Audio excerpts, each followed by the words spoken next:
Bienvenidos a El Amanecer Terrestre.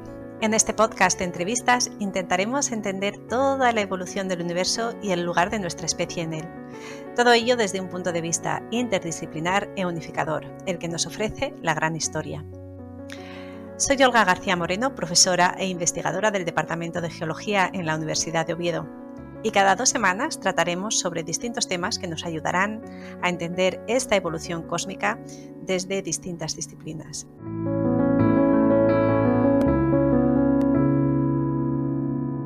La gran historia también nos acerca a pequeñas historias que tienen un largo alcance. En esta ocasión nos lo va a contar Gabriel Gromatzin, desde Argentina. La partida de su hijo Dan significó el comienzo de un bellísimo proyecto social, la Fundación El Leoncito Dan, desde donde continúan con su legado, aportando ayuda de distinto tipo a las comunidades más desfavorecidas. En este nicho, Gabriel encontró en la gran historia una poderosa herramienta para impulsar el interesante proyecto educativo del que hoy nos habla en esta conversación que tanto he disfrutado y que espero ahora puedas disfrutar tú también.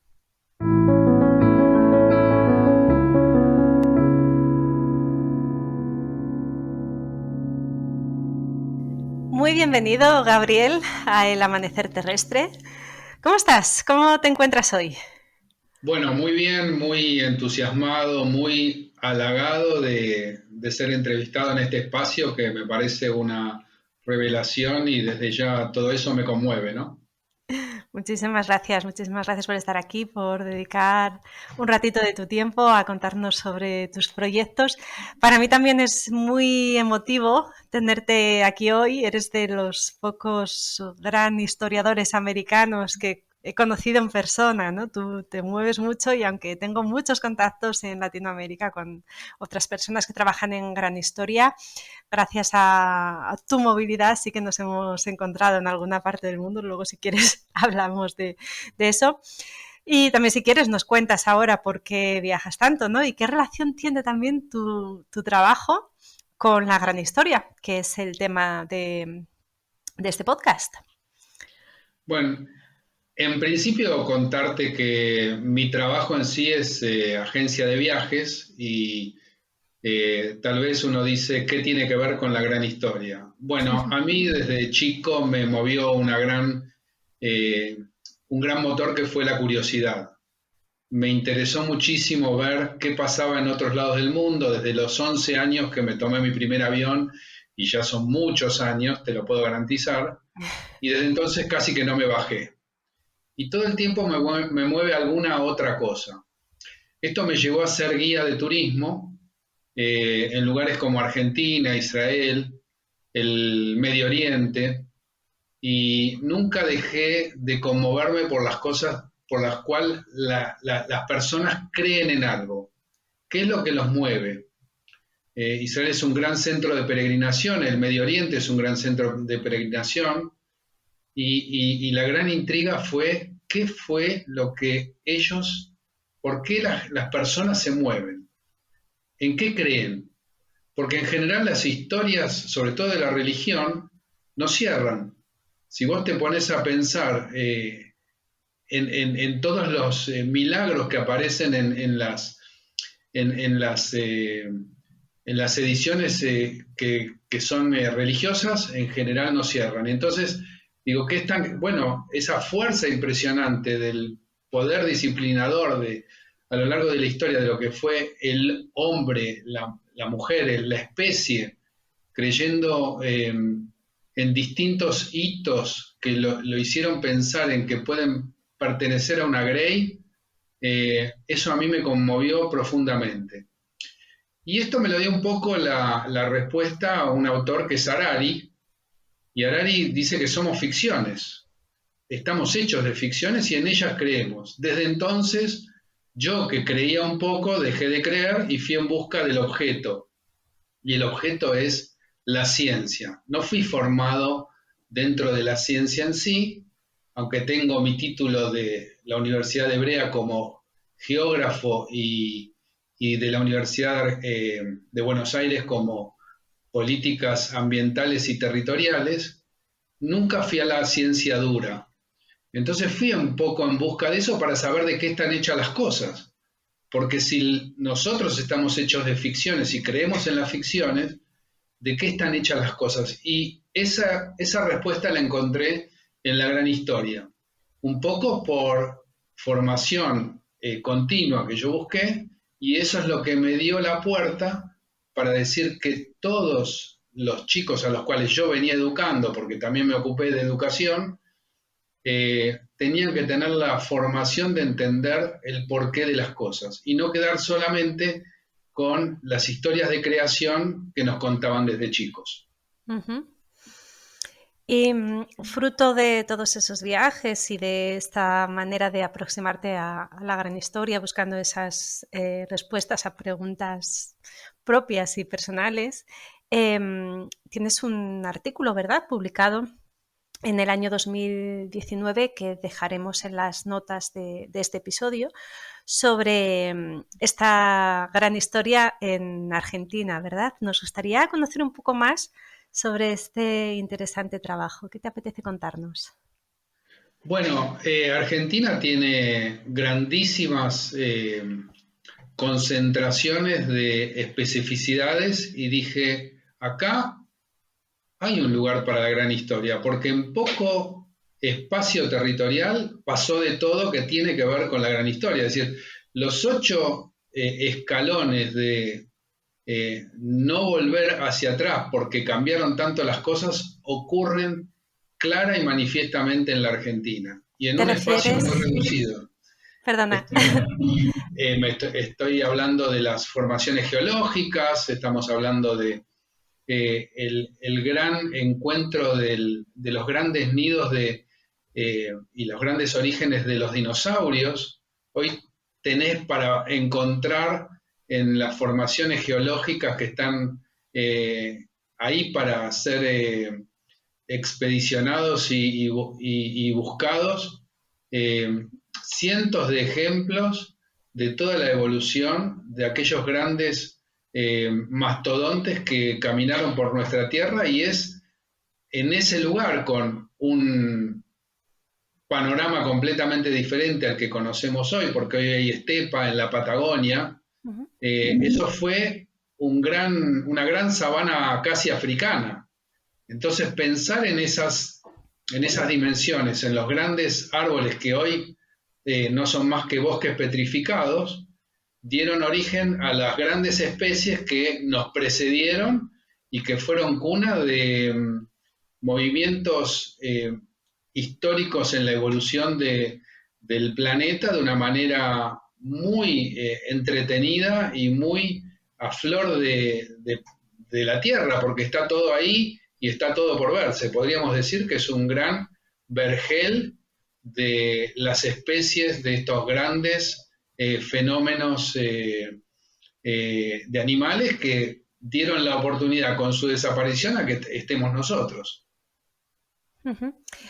Entonces, cuando te referías a esos 8 grandes escalones que haces mención en el trabajo, en el artículo, es basándote en los umbrales que se definen en el Big History Project, ¿verdad? Para, Exacto. El modulador o el contemporizador o el moderador que nos da la Big History Project son los 8 escalones, y dentro de eso Argentina se destaca por, vamos a decir, unos minutos de aquella línea de tiempo, que son los minutos que van entre minutos, hablando en la evolución cósmica, ¿verdad? ujú, Eh, Estamos refiriéndonos a toda la parte que es de los 225 millones de años hacia atrás hasta hace 65 millones de años hacia atrás, donde viven y se conforman los grandes y evolucionan los grandes mastodontes que son los dinosaurios, y donde tenemos bosques petrificados que datan de 100 millones de años atrás, para terminar en ese artículo con un tour por las cuevas de las manos que nos traen a minutitos atrás en esta evolución cósmica, que son 9.500 años atrás. Es decir, la presencia artística y testimonial del Sapiens en nuestras tierras. Y todo eso a minutitos de caminar de un lado al otro, porque no hay que recorrer más de 800 kilómetros para encontrarse de un punto al otro. Por eso armé el tour de la gran historia en la Argentina.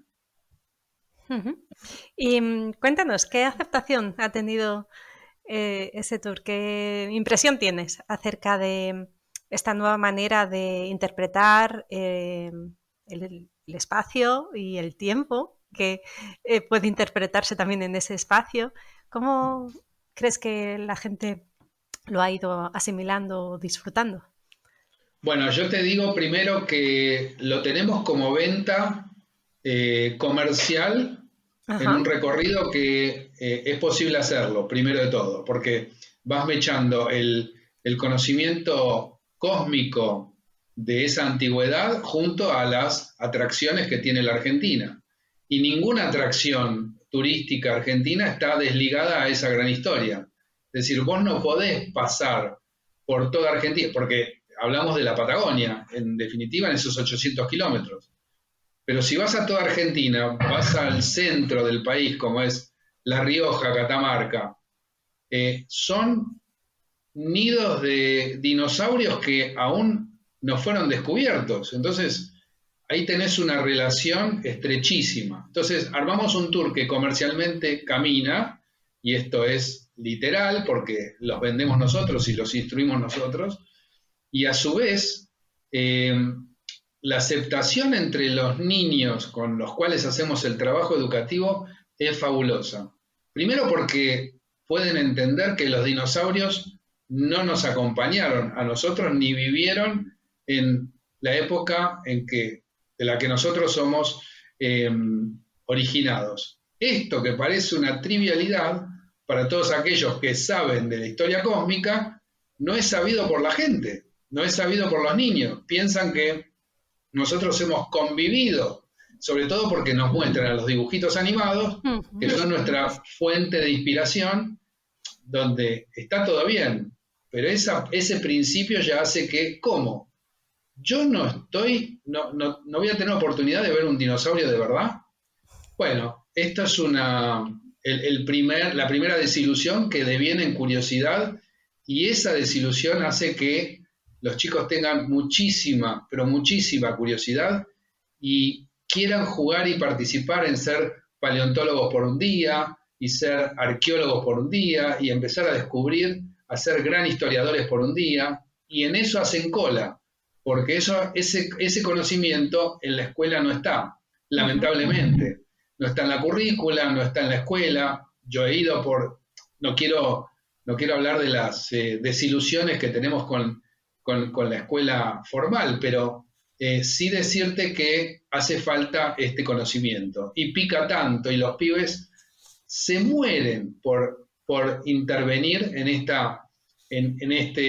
estos programas y en estas actividades. Pues me gustaría que ahondases un poco más en esta parte de tu trabajo en Gran Historia, que como nos estás contando, está centrado en esta labor educativa que realizas en el contexto de la asociación civil El Leoncito Dan. También podéis ver en las notas del episodio todos los enlaces relacionados con esta asociación. Ahí vuestro trabajo institucional de la Gran Historia lo realizáis en las actividades, como nos estás contando, con niños, en concreto en comunidades carentes que necesiten ese apoyo extra, como nos estás contando ahora, que no se da en la escuela, ¿no? Cuéntanos un poco sobre esta asociación y sobre estos niños y también por qué es importante este proyecto y cómo se adapta la Gran Historia a esta casuística de educación tan concreta. Yo entiendo que mi primera aproximación a los lugares carentes es tratar de resolver problemas y ver cómo los chicos o los adolescentes, que son hoy gran parte de la pobreza del cuadro representativo de lo que es los números de la pobreza y el impacto que ellos sufren, es de lo más complicado que se produce en la Argentina. Entonces, cuando uno va a hacer un trabajo social, piensa en dar herramientas para solucionarlo. Entre ellos, apareció, por supuesto, por mi gran curiosidad, dar elementos de cómo son las cosas, cómo funcionan, de qué están hechas, por qué hay estrellas, de dónde venimos, hacia dónde vamos, por qué somos lo que somos. Cosas que los chicos al principio, en la gran pregunta y en acercarlos, en esto tenían una detección que realmente tenían bastante, era un hueco que había que llenar. Entonces, la gran historia nos dio estas herramientas y tan solo por preguntar de qué estamos hechos, de dónde llegamos, dio preguntas de la evolución que los chicos tuvieron que responder y entonces fue toda una transformación porque se dieron cuenta que no podían tener solamente la historia de origen que ellos tenían, sino que tuvieron que recurrir a lugares como la ciencia, que antes ellos ni siquiera tocaban. Entonces, este programa educativo que surgió de manera espontánea fue teniendo casi, te diría, materias o temas en los cuales los chicos empezaron a profundizar en distintos talleres. Por ejemplo, talleres de paleontología, ser paleontólogo por un día. Jugaban a todo lo que tenía que ver con los dinosaurios en distintos puntos de la Argentina y ver cómo nosotros podíamos descubrir desde, en forma animada, en forma corporal y si querés de manera jugada, con distintas actividades, cómo eran los dinosaurios de nuestra Tierra. Después, cómo eran los escenarios, por qué había esos dinosaurios y de qué se alimentaban. Eso te llevaba a las grandes sabanas llenas de árboles enormes de 15 metros, que hoy no se podrían pensar en la Patagonia. Ahí estaban floridos y hacían su huerta y hacían sus árboles y podían conformar una interacción, es decir, juegos interactivos a armar ese escenario. Y finalmente, como gran símbolo, digamos, era armar la bandera de cada comunidad. Cada comunidad tenía las manos de los niños. Los niños conocían la historia de la Cueva de las Manos, cómo a través del testimonio que querían dejar hace 10.000 años estos primeros pobladores, ellos también se hicieron propios y ahí jugó un tema de la mística. Vamos a poner nuestras propias manos y así como las 950 manos que están en las Cuevas de las Manos, ellos dejaron 950 rastros de sus manos con pintura moderna, no, pero sí de la misma manera, pintándose con una especie de soplador, digamos, y una especie de flautita que despedía colores, no de sangre o de vegetales, sino de pintura, y podían pintarse las manos y dejarlas registradas en la bandera. De ese modo, las banderas llevan el nombre de la comunidad y las manos. Entonces, con eso hacemos el testimonio de que somos parte de esa gran historia a través de la Cueva de las Manos. Son ejemplos simplemente de interactivos como nosotros llevamos a cabo el proyecto educativo. Uh-huh. Y me gustaría que nos hablases un poquito más sobre la asociación en sí, dónde se contextualiza ese proyecto educativo. Ese proyecto educativo tiene 11 barrios o 11 comunidades a lo largo de toda Argentina.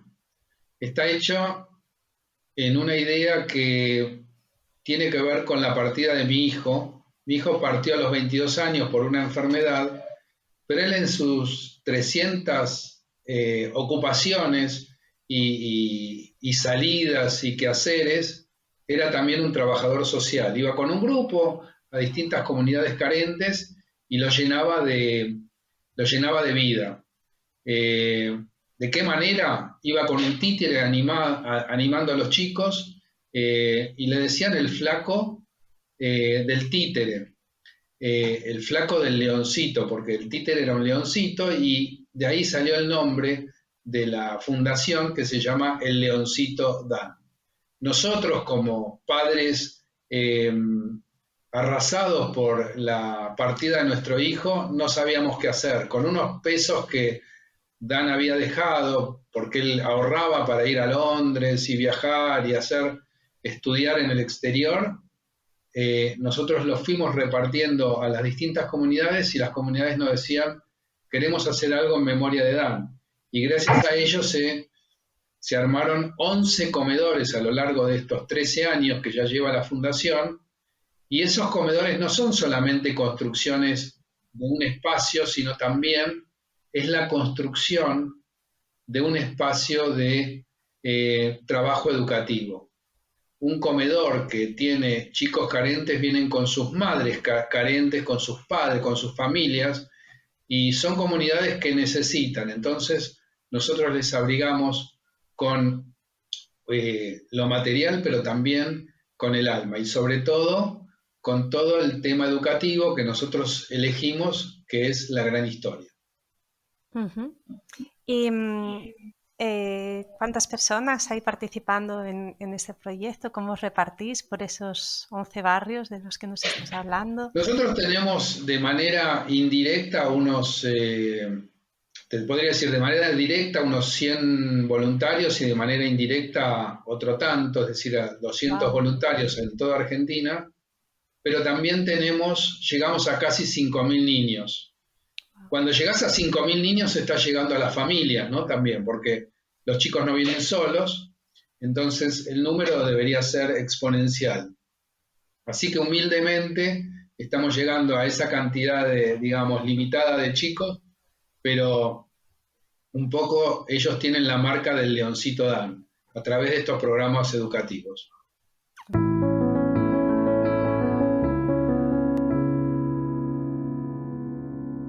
Es impresionante, impresionante este trabajo que estáis haciendo y cómo también lo habéis articulado de esta manera, utilizando la gran historia como herramienta pedagógica para acercarnos también, como nos explicabas antes, a otros campos más específicos de la ciencia, demás, que puedan ver tan lejanos y de esta manera integrarlo en su cotidianidad y que sirva para su formación. Me gustaría ahora, si te apetece, que nos des tu punto de vista sobre cuál puede ser el futuro de la gran historia, por ejemplo, en Argentina. Sabemos por tu proyecto que tiene un gran presente, pero ¿cómo verías tú, o, bueno, quizá tus deseos, ¿no? para un futuro de la gran historia en tu país? Bueno, contarte que para mí la gran historia es un caballito o una montura de la cual nunca desmonté y la cual me dio rienda suelta para que pueda yo llegar a distintos proyectos que sean de materialización inmediata. Yo creo profundamente en esta movida, como decimos acá, pero también me parece que el apoyo del desconocimiento que incurre, digamos, la currícula o los que forman la currícula, más todas las instituciones que me pasó más de una vez de qué me estás hablando o qué es a qué te referís, y no lo pueden, digamos, incorporar y mucho menos tratar de entender. La poca empatía me da un poco de desesperanza, si vos querés. Ante esa desesperanza, nosotros que somos muy tercos en nuestra asociación y en nuestro modo de ser, vamos para adelante y en eso somos más que eh, constantes y tratamos tratamos de generar el conocimiento que falta en los distintos estamentos. Pero yo te quiero decir algo que hace poco me llamaron de un lugar y yo publiqué un artículo que me parecía que hoy lo que faltaba en la currícula es un estudio para el cambio permanente. Entonces lo que escribí fue, sintéticamente, aplica a un poco la gran historia. Y es que ninguna educación va a ser posible para los chicos en general si no van a estar preparados para el futuro que se les presenta día a día con cambios drásticos. Estos cambios drásticos no lo enseña la currícula normal. La currícula normal está encasillada en programas que tienen, si vos querés, 300 años. Nosotros la heredamos de Europa. Esa era una currícula que estaba armada para una sociedad militar y de línea de producción. Entonces las escuelas inglesas, francesas, españolas tenían que educar para eso. Los gobiernos se ocuparon de poner a todas esas personas en esas líneas de producción y en esas líneas de combate. Para eso las prepararon. La currícula siempre fue de atrás, pero estaba armada para 3 o 4. El conocimiento que se adquirió fue brutal, porque hasta ese momento tal vez el conocimiento era muy bajo. Nada cambió del año 0 al 1500, pero del 1500 para acá cambió drásticamente y desde hace 100 años cambió mucho más. Ahora, ¿qué cambió en la currícula? Poco. La currícula siempre viene de atrás, pero varios pasos de atrás. A pesar de la modernización que tiene cada una de las escuelas o los métodos que use, las currículas vienen de atrás. Entonces, para mí, la gran historia que te enseña a usar la perspectiva y pensar que el hombre como especie, el sapiens como especie, produjo un antropoceno, es decir, logró cambiar la geología, si vos querés, en términos brutales, tan solo por su intervención como especie, ya te debería hacer mirar distinto las cosas. Y pienso que esta perspectiva se puede dar a través de la gran historia. Esto que parece una proclama, habría que llevarla a los lugares más chiquititos y empezar a compartir esta perspectiva, porque el gran problema es que no se estudia Si vos tenés perspectiva, podés ubicarte como un polvo de estrella, y ahí sacás tu homocentrismo, tu lugar como especie en el centro de todo, y podés empezar a contemplar el universo en ese amanecer, como lo proponés vos en tu espacio, y decir, wow, somos menos que esto, no somos tan grandes ni tan importantes. Ayudemos a que el mundo que nos rodea, el universo que nos rodea, esté mejor. Y tal vez ahí podamos resolver nuestros problemas, que son los que nos están agobiando, y se vio en la pandemia. La pandemia fue un sinnúmero de no saber cómo responder a distintos problemas que eran elementales.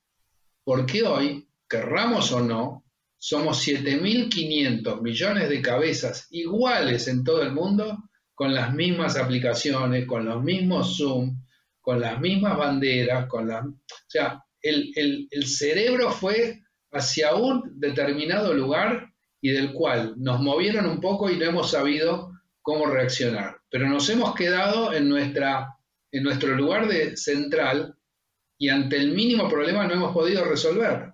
Se vio en las políticas, se vio en los gobiernos, se vio en el reparto de vacunas, se vio en las miserias, y hoy se ve en la guerra. Hemos retrocedido a una pregunta que ya estaba resuelta, y lo que nos hizo especie fue la colaboración, no fue el nacionalismo por el nacionalismo mismo o la territorialidad. Se puede ser nacionalista y no tener que pensar en que estamos regalando las cosas por no colaborar. Y los líderes no han estado a la altura, y mucho menos las personas. Entonces, creo que la gran historia tiene un lugar central creo que tiene un espacio fundamental para que los aprendices o las personas que la encaran sepan de qué están hechas las cosas, de dónde venimos y hacia dónde vamos. Y eso nos va a hacer mejor como especie y todo lo que nos rodea.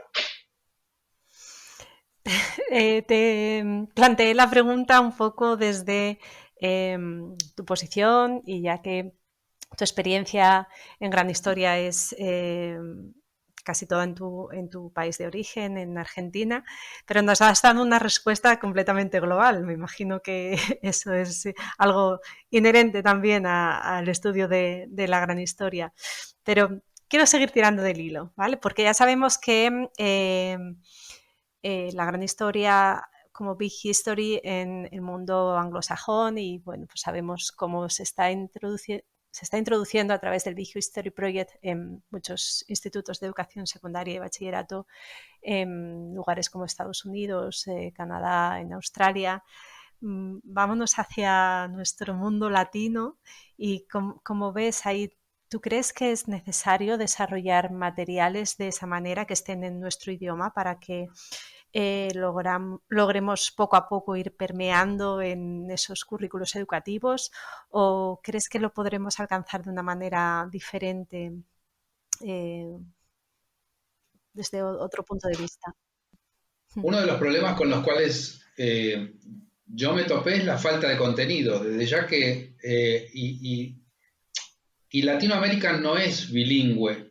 Entonces, hablar de que está en el mundo anglosajón, como bien vos decís, está apuntado todo al, al- al nivel anglosajón y el hemisferio norte. Hay lugares de Asia que no tienen ningún problema en el idioma, entonces pueden tomar un paper en inglés y transmitirlo. Nosotros no podemos. Entonces tenemos que mandar a traducir todo. Si bien hay traductores y los telefonitos te llevan a eso, eh, el lugar interactivo sale de la facilidad de los contenidos. Los contenidos no llegan y por ende es muy complicado no tener esta Biblia, digamos, o estos primeros pasos de decir, bueno, desde acá encaro un programa curricular que pueda ser amigable con la realidad de estas comunidades. Eh, Además hay un problema en Latinoamérica. No resolvió los problemas que tal vez el mundo desarrollado ya tiene resueltos hace años. Vos pensás que la Argentina es un país eh, esplendoroso, sin embargo, tiene problemas de inflación como hace 40 años. Hoy está en 80%. Vos decís, ¿cómo puede ser que ocurra eso? Bueno, el mundo lo ha, si bien hoy hay índices de inflación para Europa y Estados Unidos que son escandalosos, Argentina lo supera ampliamente porque viene de 40 años de inflación y no ha podido dar con eso, con una respuesta ecológica ante esa situación. Entonces, mucho menos se va a poder poner a pensar en una gran historia, mucho menos va a poder pensar en una historia que le parece no superadora. Para mí lo es, pero sin embargo, este apoyo necesita de generar contenidos amigables y hacer como una inundación de las nuevas perspectivas que son fundamentales para que nuestro medio y nuestra Latinoamérica pueda tener acceso a estos materiales y a estas respuestas. Pero no tanto a las respuestas, sino más a las preguntas. Porque estamos, ¿cómo voy a, digamos, cómo voy a pretender una respuesta? Sería muy presuntuoso. Sin embargo, sí creo que generar las preguntas son los que son las fuentes o los motores de los que nos van a sacar adelante. Precisamente durante estos días que estamos grabando esta entrevista tenemos en marcha una nueva edición del aula de extensión universitaria sobre Gran Historia aquí en la Universidad de Oviedo y este año nos hemos dado cuenta que lo importante eran las preguntas y no tanto los contenidos para hacer ese repaso de la evolución cósmica y que ya nuestra audiencia más o menos conoce. Y nos estamos planteando precisamente el curso con una serie de preguntas y lo hemos titulado así, las grandes preguntas en la gran historia, porque creemos que esa manera de adquirir una nueva perspectiva se hace mucho más fácil desde el planteamiento de las preguntas que con la oferta de las respuestas, ¿no? Y ahí estamos intentando también generar ese espacio para una nueva mirada sobre nuestra historia con este planteamiento que nos estabas explicando. Antes de que nos pusiésemos a grabar esta entrevista, estuvimos hablando un ratito y me estabas hablando de algún proyecto que es muy, muy reciente. ¿Te apetece compartirlo así en primicia con nosotras? Sí, es una alegría para mí contarle a la audiencia que hoy justamente me llamaron por la mañana para decirme que se va a firmar un convenio con una escuela eh, pública que está muy interesada en el proyecto educativo que nosotros tenemos y por primera vez los contenidos de la gran historia, por lo menos de mi conocimiento, no sé si hay alguien más que lo esté haciendo, va a trascender el lugar informal de nuestra asociación civil para convertirse en algo oficial dentro de la escuela. Por supuesto que la escuela lo va a poner a prueba, no es que ya tomó de la currícula esta, pero es un primer paso de entrar y de abrir una puerta a un espacio que hasta entonces estaba completamente vedado. Y esto nos pone sumamente alegres y contentos y nos entusiasma porque por primera vez van a estar haciendo estas preguntas los maestros y la dirección y los alumnos que van a ser parte del proyecto van a tener que estar capacitados en la gran historia para hacerlo y eso es algo que por ahora no tiene precedentes acá en la Argentina. Entonces nos da una gran alegría poder comunicar esto nuevo que ocurrió justamente esta mañana. Es un trabajo que vengo haciendo hace rato, pero hoy sucedió. Así que cuando esté firmado directamente te la voy a mandar y quiero compartirlo con tu audiencia porque es una alegría impresionante.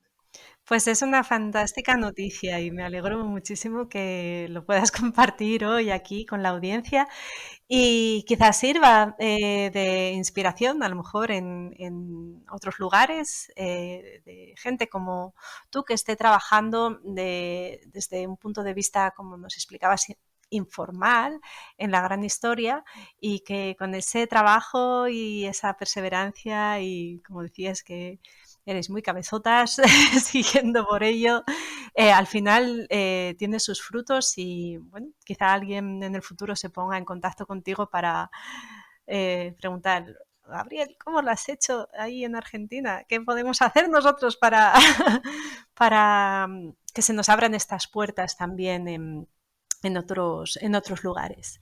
Te agradezco muchísimo que lo hayas compartido aquí con nosotras y te deseo toda la suerte y ya sabes que desde aquí todo mi apoyo para lo que podamos contribuir desde nuestra pequeña experiencia aquí en esta parte de España también. Bueno, muchísimas gracias. Es para mí, como decía, un honor y saber que tu audiencia piensa en las preguntas más que en las respuestas y todo este despliegue tan elemental y tan vasto que es difícil a veces compendiarlo y pensarlo no como una enciclopedia, sino como la apertura hacia las distintas miradas, es lo que nos hace distintos y son los lugares a los que de los que hay que abrevar y los espacios que hay que alimentar. Así que seguí fuerte, tu espacio es muy diverso, esto es lo que nosotros intentamos hacer cada día y empatizando siempre. Y por muchos más espacios así como el tuyo. Desde luego, muchísimas gracias.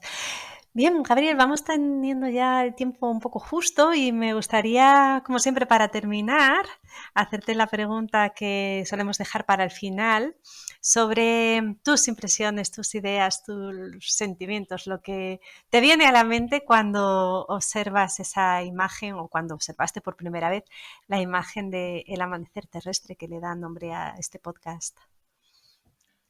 El amanecer terrestre es toda una metáfora y es toda una realidad. Una cosa es pensarla escuchando el podcast y otra cosa es salir a la terraza, acá en Buenos Aires, que es una ciudad bastante, eh, con edificios bastante altos, entonces hay que subirse a la terraza para ver el amanecer y lo empecé a hacer. Empecé a ir ahí para que esta entelequia, que es el amanecer eh, que tú propones, sea real frente a mis ojos. Yo creo que hay una congruencia bastante más importante cuando uno sube a esa terraza. Esto quiere decir, cuando das el paso adelante y decís, esto me ofrece otra oportunidad. Y nosotros estamos acá empáticamente contigo para crear oportunidades. Vos lo haces a través de tu espacio, de tu investigación, de tu trabajo académico con tu gente, tus alumnos, tu audiencia, todo el mundo en el que estás, y nosotros a través de nuestra comunidad. Yo creo que nos une este gran espacio que es la gran historia, que es un hilo infinito que se teje en redes, no se puede hacer solo, que tiene que ver con la formación más que con la información, tiene más que ver con, como lo dijimos, con las preguntas más que con las respuestas, y con el interrogante siempre de decir, ¿qué más puedo hacer? ¿Y qué más puedo hacer por el otro?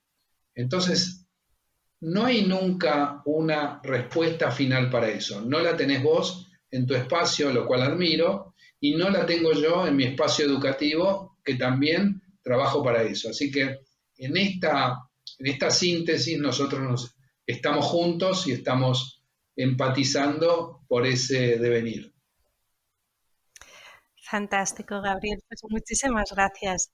Me ha encantado esa manera de interpretar la imagen como ese hilo infinito, ¿no?, que forma esta red en la que todos estamos, en la que a veces nos vemos atrapados sin ver, sin embargo, la oportunidad que significa estar en esa red y contar con todos los seres humanos para continuar hacia adelante y, como decía, verlo como una oportunidad más que como una trampa, por esa colaboración a la que aludías y por la que estoy sinceramente muy agradecida por tu colaboración hoy en este programa. Muchísimas gracias, te deseo todo lo mejor para ese nuevo proyecto en esa escuela. Espero que me mantengas informada y mantendremos también informada a la audiencia y que tengas muy buen día. Muy buen día para todos. Agradecido.